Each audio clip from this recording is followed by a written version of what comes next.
technology we get would not be by setting up a sprint. We had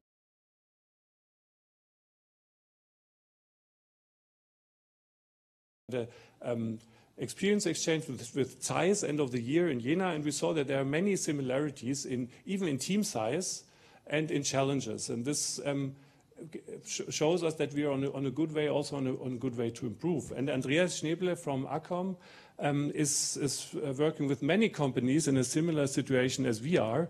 And I asked him to give us a kickstart this year by showing us what's possible, and also in the following discussion giving us ideas how we can move a bit further on the digitalization ladder. Okay. Thanks. Thank you, Johannes. Thank you for having me here at your Kickstart event in this beautiful space. I've never been here. I just walked around a little bit. It's quite impressive. And I'm quite excited that this is in English, because usually we give talks in German, but I lived half my life in San Francisco, so I'm probably actually more comfortable giving presentations in English. So I'm a digital marketing director at Publicis Media, ACOM 360, and we work with brands in their marketing evolution. And in this talk, hopefully I can give you some insights, some ideas, and some inspiration based on the work that I've seen over the last couple of years as we work with a lot of different brands in a lot of different places. So start with a little pop quiz here. So who of you guys has ever heard of a lady called Candace Payne? Does that name ring a bell? Does it sound familiar? Do you know who this lady is? Anybody? Total stranger? Which one of you guys produces content for campaigns or websites or stuff like that? Any of you? Okay, a few. Okay, another hint. Chewbacca mask is also associated with that lady. Does it get closer? So this lady, about 1.5 years ago, probably set a world record. She was in a parking lot of a department store, put on a Chewbacca mask, and started talking, laughing, telling jokes, and just recording this, and she posted it on Facebook. And she got over 150 million views, people watching this. Over 150 million. So I always tell the people that work in content in my teams is, imagine in one of the meetings, I would have walked in and said, I got a great idea. Let's put on Chewbacca masks, just crack jokes. We're going to reach millions of people. Pitch that to L'Oreal in the next meeting. So what does this tell you? It really tells you two things. I mean, one thing is definitely, you know, it's a little bit captured on one of your boards back there too, is sometimes you just got to go a little bit crazy. But it really means that everybody can be a storyteller and get attention from a huge audience anywhere. And this is a big challenge, right, for you guys or for marketers or for any brands, because that's part of your job, part of my job when we work with brands is how to get attention. And content marketing remains one of these super hot topics that everybody's focused on. So some data from a survey from eConsultancy and Adobe certainly ranks content marketing up there. You guys know this example, right? Okay, so there is chance to do this stuff in B2B as well. You know, Volvo Trucks garnered 80 million views with a little video with Jean-Claude Van Damme, when I think, you know, I don't like this guy. I mean, who would want to watch something like that? But it's possible. But the truth is, most B2B content does not get seen, touched, clicked, used, or anything. Serious Decisions, sort of a B2B research firm a couple years ago, did a lot of research, and whether it's 60% or 70% or 80%, who cares? But a lot of content gets produced, but nobody ever sees it, uses it, or whatever. Sure, it's for a lot of reasons, but I don't know the stats on your website. You know, it's certainly a well-designed website, and who am I, after 5 minutes of looking at it, give you any critique, especially when you invite me for a meeting. But I would venture to guess, you know, if I go on here, I'm probably going towards products, or maybe I'm trying to find some configurator or something. Not sure I want to hear from Osram on CES. I mean, even if I Google CES, I mean, if your SEO team is so good that you rank on that content, hats off. But the challenge is you have to produce a lot of content, also because business units want to present themselves, the eternal challenge of any corporate homepage. Everybody wants to be present, but a lot of the content doesn't get used or doesn't trigger an action or interaction. And one of the challenges behind that is, of course, you don't need just the content. I mean, it's great if you're lucky and you have a lucky shot like that Volvo video, because you can't really plan that. But behind great content, you need a really good technology architecture. So just to illustrate it, obviously, you have a lot of channels. You have to serve content out to social channels, email, website. You have your communications. You have a lot of data that's captured in various systems. And in between, you have platforms and processes to deliver that. So unless you have some kind of architecture around this, it's really just a crapshoot when you post something on a website or put it in an email, or you hope that it reaches the right people at the right time. And where it gets really crazy is when you look at the technology platforms. So if you just look at one area, marketing automation. So good luck picking a solution for marketing automation, because even in that little area, you have hundreds of vendors, hundreds of options. It gets even more of an eye chart or crazy when you look at all areas that you kind of have to build a technology architecture behind, whether it's advertising, promotion, content and experience, social media, data, commerce, thousands of vendors and platforms you have to choose from to build an architecture. So if in your marketing groups or in your communities there are no technologists, IT people, etc., it will be hard. If they are there, and I think you guys are connecting with IT, it's great, because that is crucial. We still walk into a lot of marketing groups where IT, oh yes, that's the 5th floor. You have to request something. It takes 6 months to get it done. Or there's other priorities, etc., etc. So that is the reality in many organizations. But the reality is also you cannot deliver without some kind of technology architecture behind it. So a lot of the work that we do is trying to break out these silos. Another big picture trend, and yes, this picture is supposed to be blurry, is there's a little bit sort of a move from just exchanging information on the internet to delivering experiences.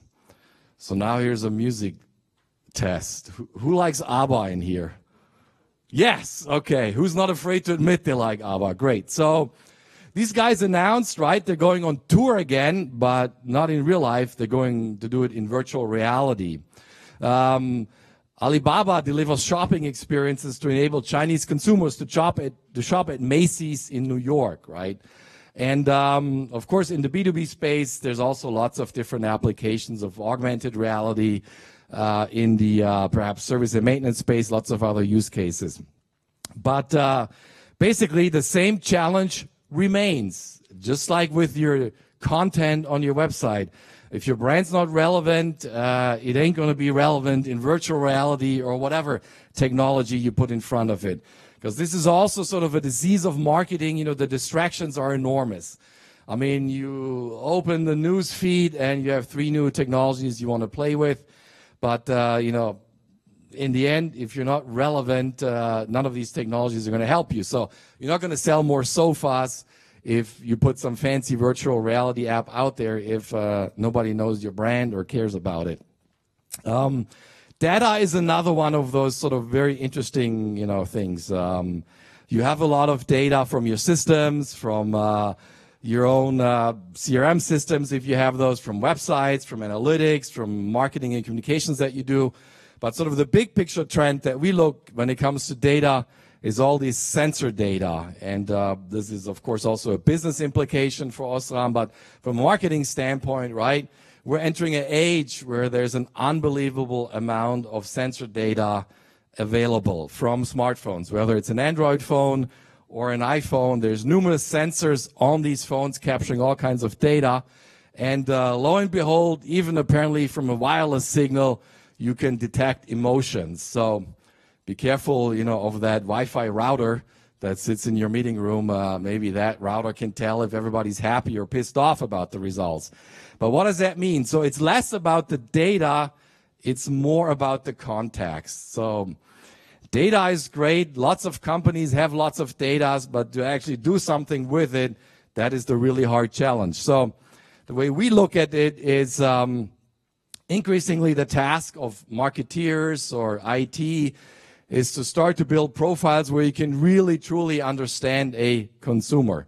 Not just their gender and age or their locations, but how they're feeling, what are they doing. So if somebody wants to market to me and I drive to school in the morning, it's a big difference if I'm a teacher there or if I drive there to drop off my son.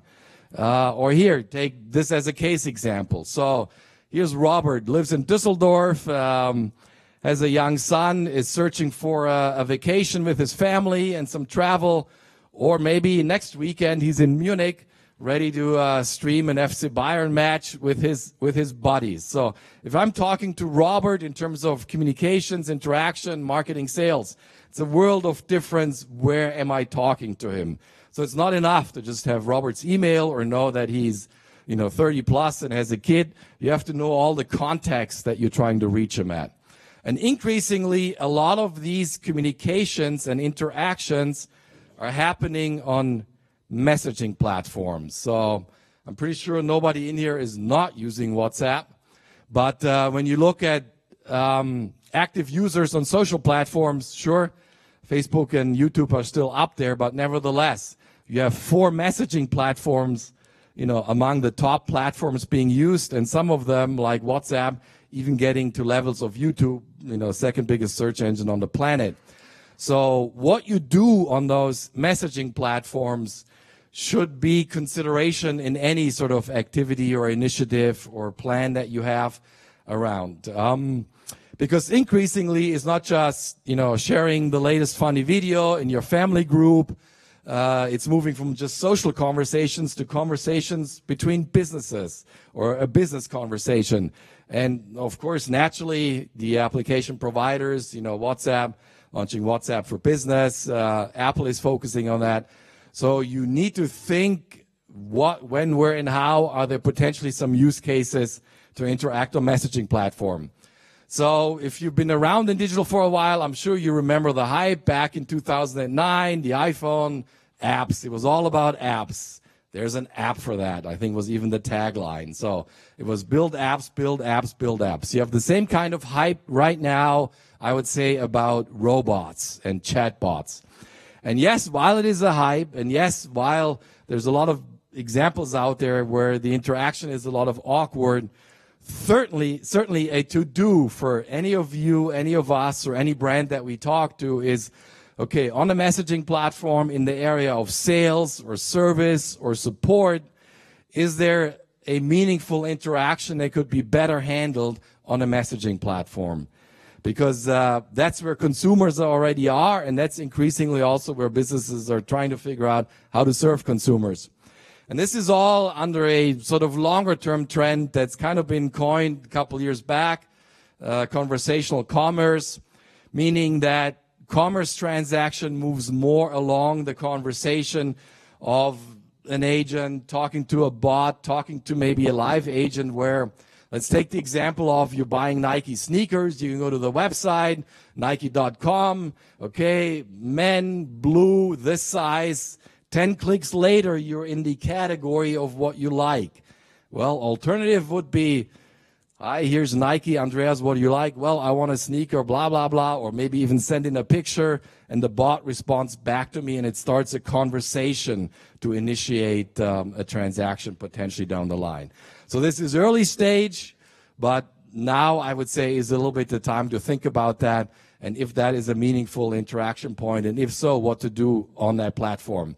On top of that, I don't know how many of you have the Google Home or an Alexa at home. I actually have one, but I turned it off again.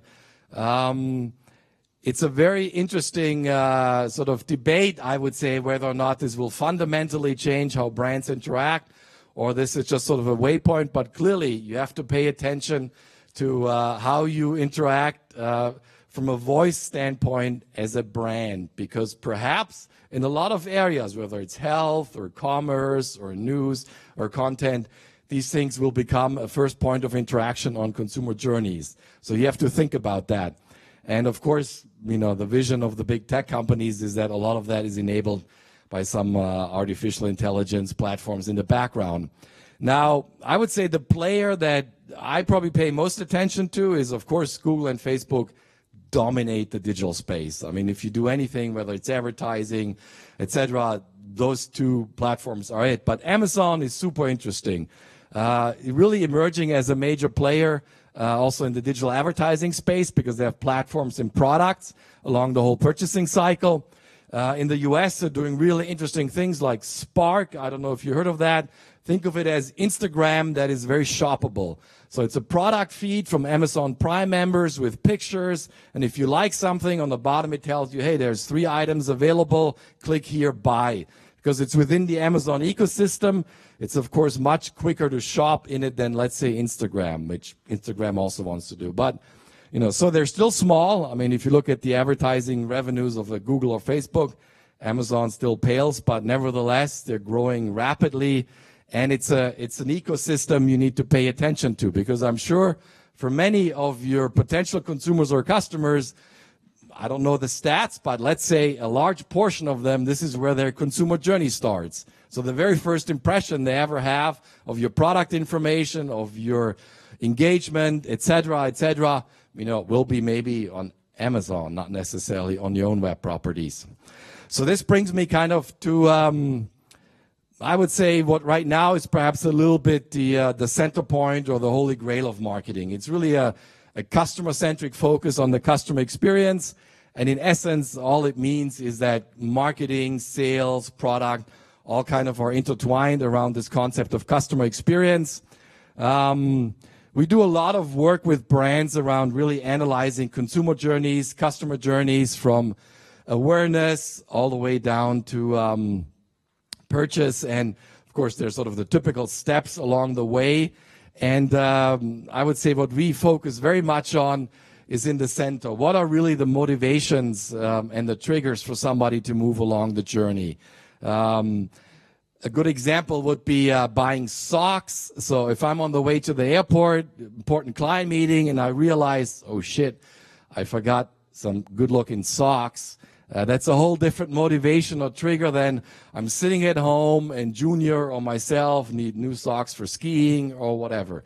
So the motivations for the same purchase, I might go for the same brand, Falke, whatever, are very, very different. So the communication, the triggers, the offers all have to be very separate. I would say in B2B, one hallmark of B2B is certainly a more complex journey because of all the different channels. And certainly some kind of combination between, human interaction and digital interaction. I don't think there's too many B2B players where it's just purely digital interaction. But the magic, I think, lies in the right combination. So to create all of these compelling customer experiences for most organizations, I would say for any that I've worked with or worked at, it really requires a whole new set of capabilities. So usually where it starts is a lot of investment in IT infrastructure, digital marketing. The reality is that not that those things are not important. Without those, you're not going to get very far. But we see over and over and over again that the real focus should be much more on talent, organization, and agility. Because company culture, no matter where you look at, numerous studies out there brought one piece of stat. It's really the culture that you have, that you live, how you work. That is what's going to determine your success factor. And it's really exciting to see some of the things that are on the board and on the wall here, these communities that you're trying to establish. So there you are definitely on the right track, because that is actually, from all the work that we've done, surveys, actual work, global brands, small brands, this is the #1 challenge. So fostering a digital culture, you're going to get the slides. Fostering the digital culture is probably your #1 task, and which is why it's great to see events like that in formats like that. So what is a digital culture? Lots of buzzwords, of course, agile and innovation and whatever, and we can talk about those over a beer, but you kind of need to map out what are those elements, because culture, digital culture, doesn't mean doing, yoga at 10 at work and having dogs and kicker tables. That's not digital culture. It's much more centered around these areas. Agile, we can talk later. Collaboration. Innovation, it's a really interesting one. I mean, there's no large company, especially, I would say, anywhere in the globe, but also in Germany, that doesn't have some kind of innovation orchestration, a lab, something, or send 5 people to Silicon Valley, or open a hub in Berlin. I mean, everybody's doing innovation. But a lot of that only leads to projects that get presented at the next board meeting. And when you ask, so give me 2 projects, big ones, that really failed. You blew 10 million euros, it failed, boom, crash. It's really hard to get at that because in corporate culture, you know, everybody talks innovation, but there's no innovation without failure. And to actually accept failure, to deal with it, and to orchestrate it the right way is a big challenge. What we do then, the way we tackle this is in our own organization worldwide at Publicis, but also with clients, is we just try to map through a bunch of different lenses. Where do we stand? I mean, where do we stand with the organization and the culture? Where do we stand with the technology that we have? Are we on track with our metrics? You need some kind of systematic approach to kind of assessing where you are.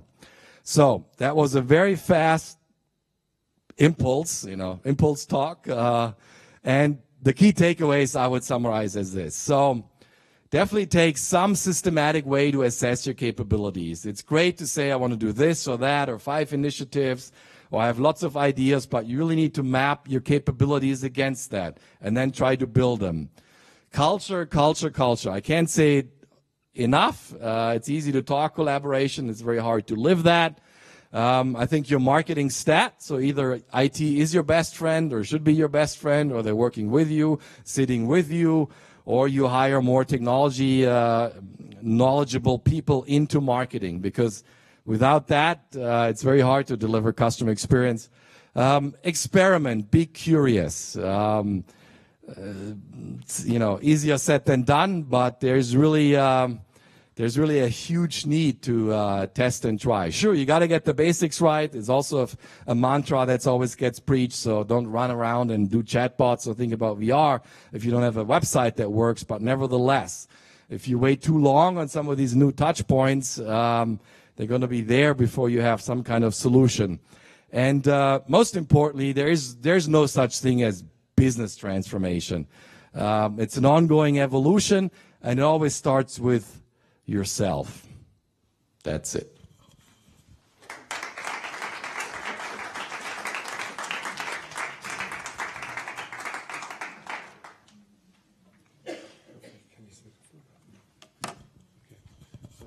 Ruben, if you want to join us, please. And Andreas also, we're now going into a small discussion and a small chat and discussion, and I prepared a little bit, but it's not here. Hold on. There it is.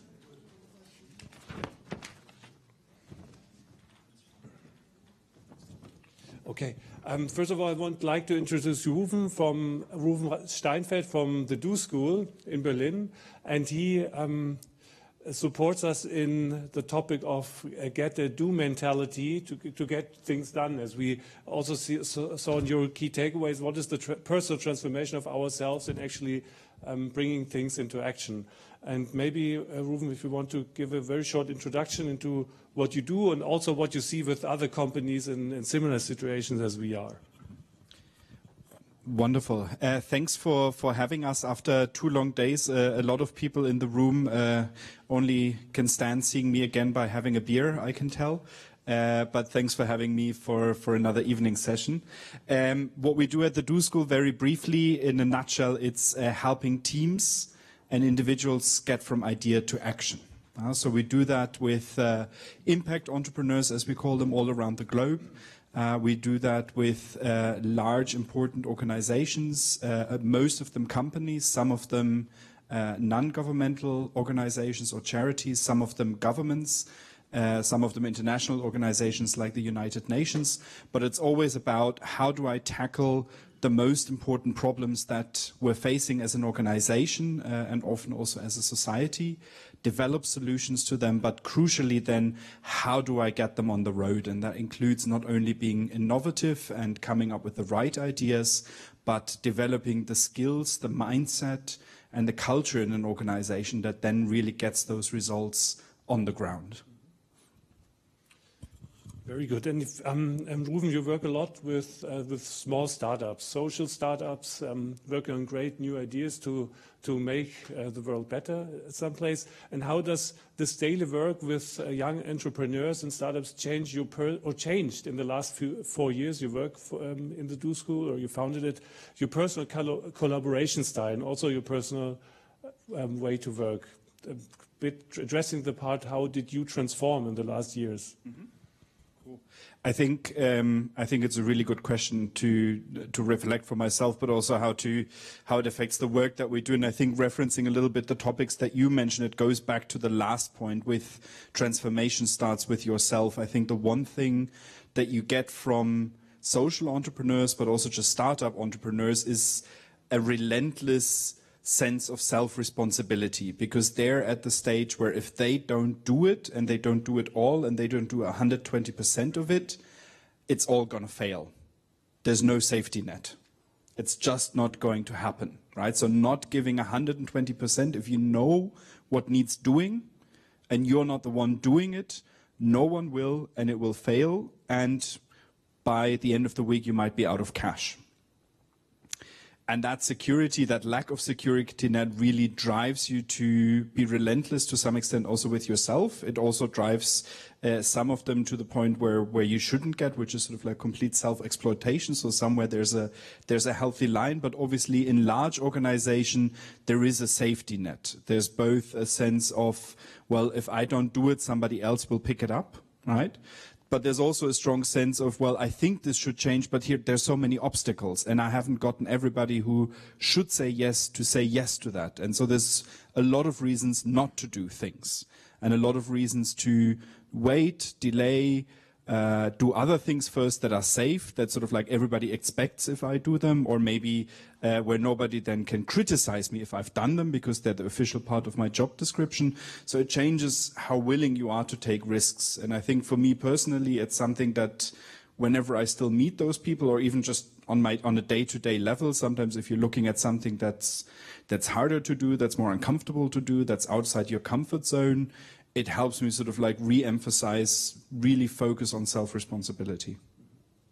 And giving the same question to you, Andreas, from your experience over the last years, how did it actually change yourself in working and collaborating? And maybe you can give best practice examples of other companies, how they move forward.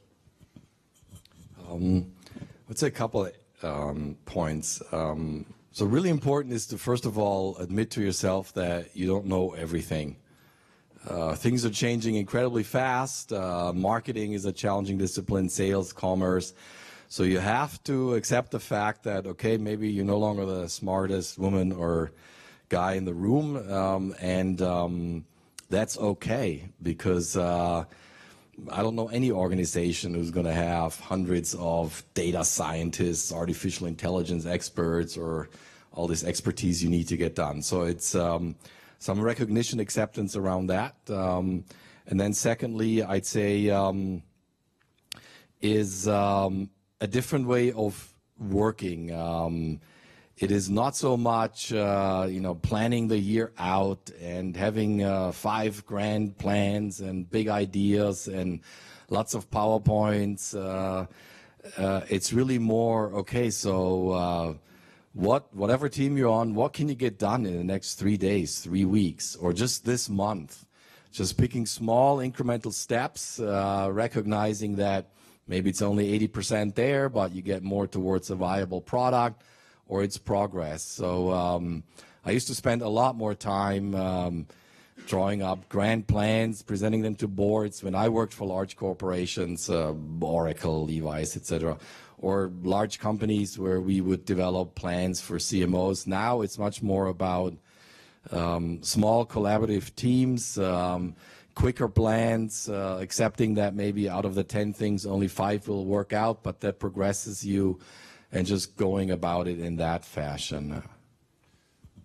Okay. And I mean, as I joined the workshops in the last 2 days, and also knowing the digitalization initiatives at this company, I was thinking about the saying, be patient about the big things and impatient about the small ones. it fits a bit of what you're saying. And Ruben, from your side, would you say that this is probably a way to get things done? Yeah, big target, but what am I actually doing tomorrow morning? Yeah, absolutely. And I think it actually, I think some of that goes really at the core of what we're all facing today, which is that we're together. We have to develop really big visions of where we want to go, and we have to admit to ourselves that we don't know the entire way of getting there. And that includes often the leadership of an organization saying this is where we want to transform to or towards. And we may have a couple of ideas of what we want to do tomorrow, but we can't tell you all the steps of how to get there. And it also includes, from my perspective, if any organization that starts to co-create and work together with their customers, with their partners, with their clients in new ways, it's essentially the same point again, saying we have a vision for developing something together. We may even work on that vision a bit, and we don't have all the steps of how to get there yet. So it requires an ability to hold a bigger sense of insecurity, because I don't have the exact roadmap. I don't have all the steps that will get me to this target that's really, really important to achieve. Yeah? Having that target becomes much more important. The entire way there becomes much more foggy. So I have to focus on always the next step, that I know how I can do it, that I can approach. I'll have to iterate. I may make wrong steps along the way and then adjust. So having the clear vision and the target somewhere in the distant future is really important. But then picking out whatever I can do to get towards that target, not achieve it, but move me one step closer on a day-to-day basis, every day, every week, when I plan out my day, my week, my month, what small thing can I do that gets me towards that? And it means celebrating small successes, because it's going to be a long time, if ever, that you reach that big, big goal. Because we live in a world where so many things are changing that you may never reach that, and you have to become comfortable with this perpetual way of having a distant vision and adjusting your way as you get towards that and find satisfaction in that. So celebrate the small steps. Josef, Andreas, would you also underline that, or see a bit truth in the saying, impatient, small things, patient about the bigger ones? The problem is we do not have so much time to be really patient about the big things, but yeah, I would agree. I mean, sure, there is, there's also a school of thought that, of course, says, sort of the Google 10X kind of thinking is you make sure you set these grandiose goals and try to get there. But the reality is that, just take a practical example, take corporate websites, right? So, they're never perfect, they're never done, and you always have some kind of initiative to improve it. So you can go two ways. You can spend months and months designing new architectures, new designs, and then laying a roadmap to implement it, getting all the stakeholders to agree. Or you can say, okay, there's 3 key paths for certain audience segments, so why don't we spend the next 3 weeks improving those, iterating on those, getting some actual traction done. So those are, 2 different approaches, and definitely lean way more towards, the smaller steps and faster iterations. Because oftentimes by the time you're done with the grand plans, things have changed quickly and fast again, and you're once again feel like, well, now, might as well start all over again. So I think quick, fast iterations in many areas are really the way to go. Okay, I think I really like that one, Thorsten. We had the discussion yesterday that we say we should focus on one topic for 3 weeks and really see success here, because 20 line items are just too much to get done. Ruben, for yourself, and then I would like to invite also the audience to ask these experts or to bring them into discussion. What is your feedback over the 2 days? I think first time you work with us in an organization, we met once in Berlin. So open and frank feedback. This is part of our corporate culture, that we really say what we think, because this is the way to improve. So go ahead. I ask, just go ahead.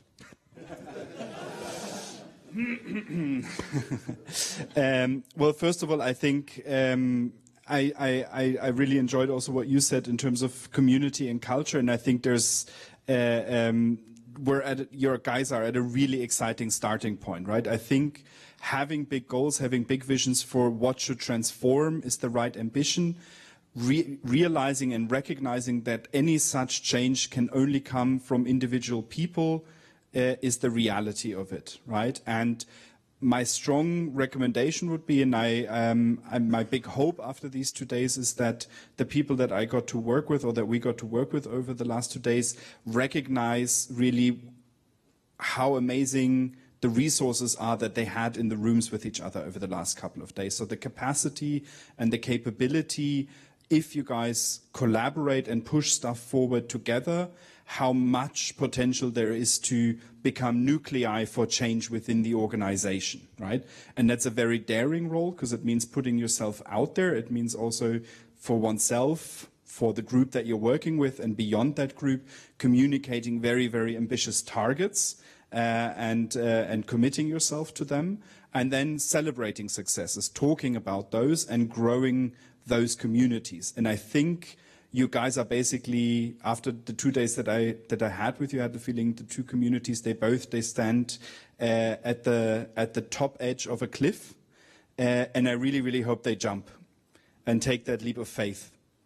Because at the end of the day, without taking a risk, without experimenting, without being daring and bold, you're not going to get further. You're going to stay where you are. So I really, really hope you guys jump and rely on each other's parachutes to get you to where you want to get.